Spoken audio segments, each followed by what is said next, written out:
know you ran for Senate in Maryland, talked a lot about Baltimore, understand Baltimore. Well, there's a feud going on between Elijah Cummings and the president about conditions there. The Baltimore Sun, the newspaper of record in that town, had a headline on Saturday based on this back and forth. It wrote, "Better to have a few rats than to be one," a not-so-veiled reference at the President of the United States. But we did some searching of previous headlines, Dan, at the Baltimore Sun. Turns out they really do have a rat problem. Another headline from November 18th of 2014, Baltimore's rat hotspots. And if you go fast forward to 2016, right after the election, the Baltimore newspaper said Trump's right.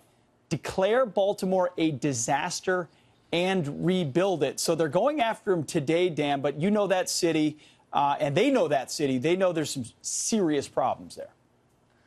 You know, Pete, one of the things that inspired me to run for office when I did in Maryland was the condition of Baltimore. I was a street cop in New York, and I was a federal agent in the city of Baltimore, arresting a whole lot of people for a lot of bad things.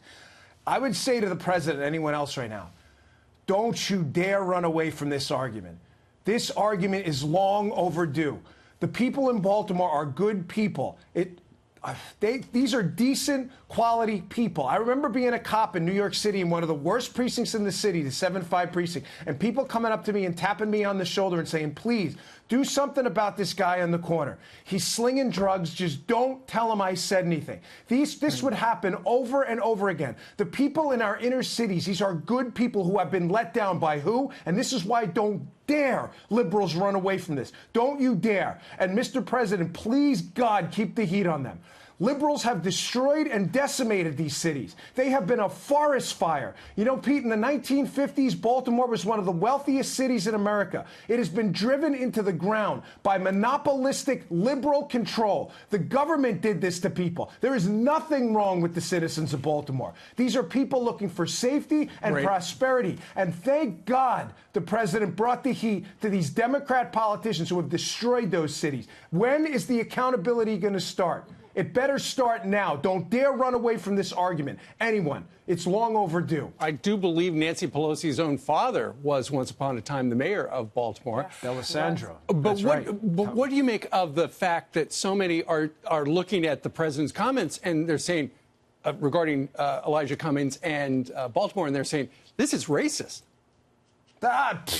Listen, I don't even want to hear it. That's garbage. Not from you, Steve. That is total, complete, steaming pile of dog on your porch. That's garbage. Whenever liberals can't defend their position, which they can't, Steve, they've run Baltimore since the 1930s. They haven't had an elected city councilman who's a Republican in Baltimore in 70 years. What's their defense going to be? The Republicans did this? So what do? They scream, you're a racist, you're a misogynist, you're an istophobic, phobophobe. Any word with an ist or a phobe at the end, you are. Ignore this. Nobody pays attention to these idiots anymore anyway with this racist stuff. They've diluted the word so much, Steve. The sad part is actual racists may get away with it because liberals call everybody a racist. Nobody cares what they say. They have driven this city into the ground. You hear what I just said? They have not had an elected Republican on the city council, I believe, since the 30s. Fact check me if I'm wrong, folks.